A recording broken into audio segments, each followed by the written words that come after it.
All right, let's settle a classic wellness debate, sauna versus Turkish bath. If you've ever stood in front of those two doors at a spa and wondered, what's really the difference? Well, you've come to the right place. We're going to break it all down. It all boils down to one simple question. Are you a fan of that intense, baking, dry heat? Or do you prefer being wrapped in a thick blanket of wet steam? It sounds like a personal preference, but the way they work is totally different, and so are the benefits. But before we dive into what makes them different, let's talk about the one thing they absolutely have in common. It all comes down to a single powerful concept: thermal energy. So what exactly is thermal energy in this context? It's pretty simple, really. It's just using heat to get a positive, healthy reaction from your body. The whole goal is to make you sweat, get you to relax, and kickstart that feeling of deep calm. That's the foundation they're both built on. First up, the classic sauna. Let's step into the world of dry heat and see what makes it tick. And just a quick reminder, as always, everything we're talking about today comes straight from our source document. We're just unpacking all the key facts for you. So when you walk into a sauna, everything you see is designed to create one thing: intense, dry heat. You've got those classic wooden walls, a door that seals tight to keep every bit of warmth in, and of course, super dry air with almost no humidity. And the heart of it all? That electric stove piled high with blistering hot lava stones. So what's all that sweating actually for? It's way more than just your body trying to cool off. Our source says that this intense heat actually helps your skin push out toxins and get rid of dead cells.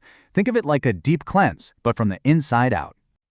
But if you had to pinpoint one primary standout benefit mentioned in our source, it's this: muscle relaxation. That powerful dry heat penetrates deep into your muscles, easing aches and pains and just melting away tension. It's a game changer for recovery. Okay, time for a total 180. We're leaving that dry heat behind and stepping into the thick, humid world of the Turkish bath. The vibe in here is completely different. Forget the wood. You're surrounded by cool marble, and there's no central stove. Instead, you've got nozzles all around, constantly pumping out hot steam and soaking the air. And when I say soaking the air, I am not kidding. The humidity in a Turkish bath or a hammam can hit around 90%. This isn't just warm air. It's like walking into a warm, heavy cloud. The heat feels totally different because you're literally surrounded by water vapor. So this is the main event, right? The big showdown. On one side, you have the sauna's crisp, dry air, and on the other, the Turkish bath's dense, wet steam. This one factor, humidity, is what changes everything about the experience and its effect on your body. So what's the big deal with all that steam? Well, it is incredible for your skin. The moisture and heat work together to open up what our source calls the osteofollicular pores, which is really just a fancy way of saying all the tiny little openings in your skin. This preps your skin for a much deeper cleaning. Okay, so they're clearly polar opposites in terms of atmosphere. But here's where it gets really interesting. Even with their completely different approaches, they actually share some amazing health benefits. Yep, whether you go for dry heat or wet steam, you're getting a boost for your cardiovascular system, a major tool for getting rid of stress, a great way to detoxify your body, and it can even help in the fight against things like cellulite. Pretty cool, right? Both roads lead to some great results.